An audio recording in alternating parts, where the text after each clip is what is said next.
Before Julius Caesar crossed the Alps, France was Gaul, a land of hundreds of warring tribes, not a single nation.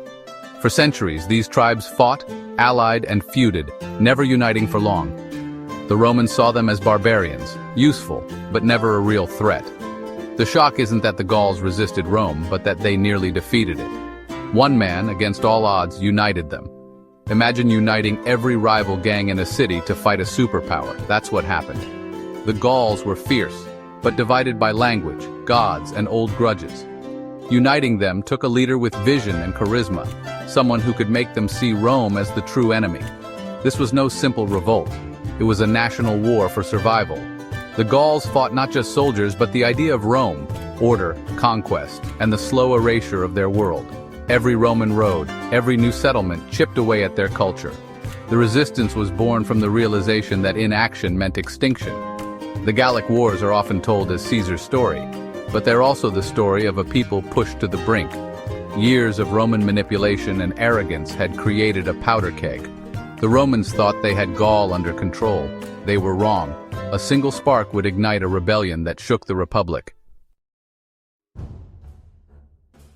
The spark had a name, Vercingetorix. He was young, from the powerful Arverni tribe, and the son of Celtillus, a chieftain executed for trying to unite Gaul. Vercingetorix grew up with his father's dream and his fate as a warning. He learned Roman tactics, possibly even serving in their ranks, studying their strengths and weaknesses. When Caesar left Gaul to handle Roman politics, resentment simmered. The Romans imposed taxes, executed chieftains, and threatened the Gauls' sacred traditions. That was the final straw. Vercingetorix seized the moment, rallying the common people when the old leaders hesitated. Driven from his own city by cautious nobles, he raised an army of the poor and dispossessed. He returned to Gergovia as a conqueror, ousting the pro-Roman faction. His rebellion was a direct challenge to both Rome and the old Gallic elite. Vercingetorix was a new kind of leader, one who understood Rome and could unite Gaul for a new kind of war. He inspired pride, reminded the Gauls of what they stood to lose, and lit the fire of resistance. The rebellion had begun. It was more than a fight for land, it was a fight for the soul of a people. The tribes would have to choose, submit, or risk everything for freedom. Vercingetorix was ready to lead them. Securing his own tribe was just the start. Vercingetorix now had to unite all of Gaul. The tribes had centuries of rivalry and mistrust, especially the Aedui, Rome's old allies. Vercingetorix used diplomacy, inspiration, and ruthless discipline. He sent messengers everywhere, unite or be destroyed. Hostages from each tribe ensured loyalty, brutal but effective. He standardized military contributions, demanding warriors and equipment from every tribe. This was no loose alliance, it was a national army. At a great council, he argued for a single decisive commander. The chieftains, inspired by his early victories, gave him supreme command. For the first time, one man led all of Gaul's warriors. Vercingetorix enforced discipline with an iron fist. Cowardice and treason met with severe punishment. He was imposing Roman-style order on warriors used to fighting for personal glory. The goal: forge a force that could stand against the legions.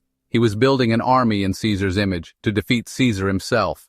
Gaul was no longer just a patchwork of tribes, it was a nation at war.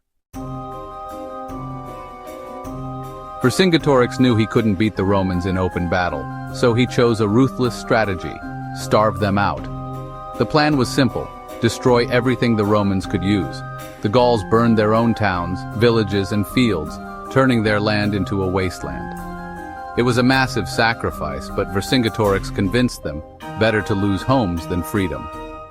Caesar's army, cut off from supplies, began to starve. Morale plummeted, and the Romans were harassed by Gallic cavalry at every turn. For the first time, Caesar's legions were on the defensive, but the plan required total commitment. When the city of Avaricum begged to be spared, Vercingetorix relented, a fatal mistake. Caesar seized the city, broke through after a brutal siege, and massacred nearly everyone inside. The Romans got their supplies. The Gauls learned the cost of compromise. Vercingetorix would not make that mistake again. The war had become a test of endurance and will. The Gauls had to destroy their own world to save it. The Romans, desperate and enraged, became more brutal. The conflict was now a fight to the bitter end.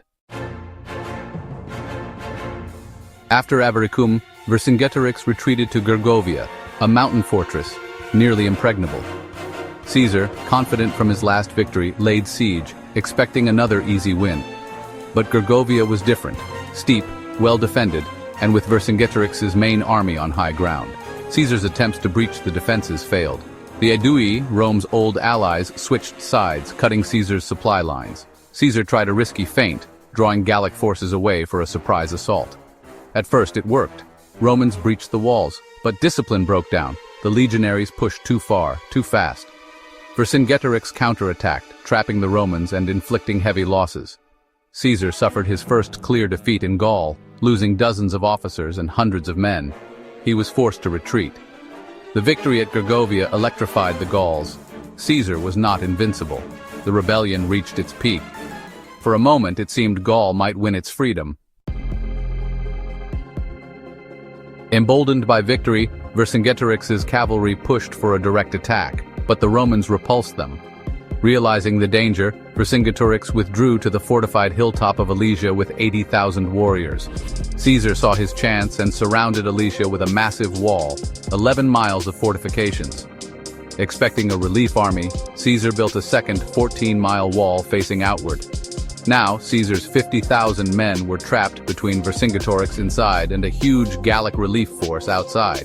Inside Alesia, food ran out. Vercingetorix sent out civilians to save supplies for his warriors, but Caesar refused to let them pass. Thousands starved in no man's land. The siege became a test of endurance and cruelty. Then, the Gallic relief army arrived, over 250,000 strong. The Romans were besieged from both sides, fighting for survival. The fate of Gaul and Rome hung in the balance. The final, desperate battle began. The world watched as two nations fought for their future. Only one would survive. The battle for Alesia was chaos. Attacks from inside and out, the Romans stretched to the limit. For a moment it looked like the Gauls would break through. Vercingetorix's cousin led a massive assault. Caesar, seeing the crisis, donned his scarlet cloak and led a desperate counterattack. The sight of Caesar in the thick of battle rallied his men. They held the line. Roman cavalry flanked the Gallic relief army, attacking from the rear. The Gallic attack collapsed. Their army dissolved in panic. From Alesia's walls, Vercingetorix watched hope die. Starving and alone, the Gauls had no choice. Vercingetorix called his chieftains, declared he fought for Gaul, not himself, and surrendered. He rode out in full armor, circled Caesar, dismounted, and laid his sword at Caesar's feet. The rebellion was over. Vercingetorix became a captive, his dream of a free Gaul shattered. The Romans had won, but at a terrible cost. The Gallic world was changed forever. The age of Celtic independence was at an end. After Alesia, Caesar's triumph was complete. Gaul was conquered, its people enslaved or killed. The spoils made Caesar rich and powerful, fueling his rise to master of Rome. For the Gauls, the cost was catastrophic. 1 million dead, another million enslaved, their culture erased. Roman law, taxes, and language replaced the old ways. The Druidic religion faded, the tribal world was gone. Vercingetorix was paraded in chains through Rome, kept alive for years as a trophy. In 46 BC, he was strangled after Caesar's triumphal parade. His death marked the end of Gallic independence. For centuries, his name was forgotten, his story told only by his conqueror. The Roman version became history, a civilizing mission, not a conquest. But the truth was more complex, a story of resistance, sacrifice, and loss. Vercingetorix came closer than anyone to stopping Rome. In the end, the Roman war machine proved unstoppable. For nearly 2,000 years, Vercingetorix was a shadow, until 19th century France made him a national hero. Statues rose and he became a symbol of resistance. But our main source is Caesar's own writings, a masterpiece of propaganda. We see the war through Roman eyes. Vercingetorix is the worthy foe who makes Caesar's victory greater. The Gallic perspective is hidden between the lines. This story is more than an ancient battle. It's about the price of freedom, the cost of empire, and the choices people make under pressure. The Romans brought peace, but at the cost of a culture's destruction. History isn't simple. It's full of hard questions and human stories. The past echoes in our world, shaping how we see power, resistance, and identity. Vercingetorix's rebellion is a story worth remembering. If you enjoyed this journey, there are countless more stories waiting to be uncovered. Keep asking questions. Keep learning. The next chapter in history is just around the corner.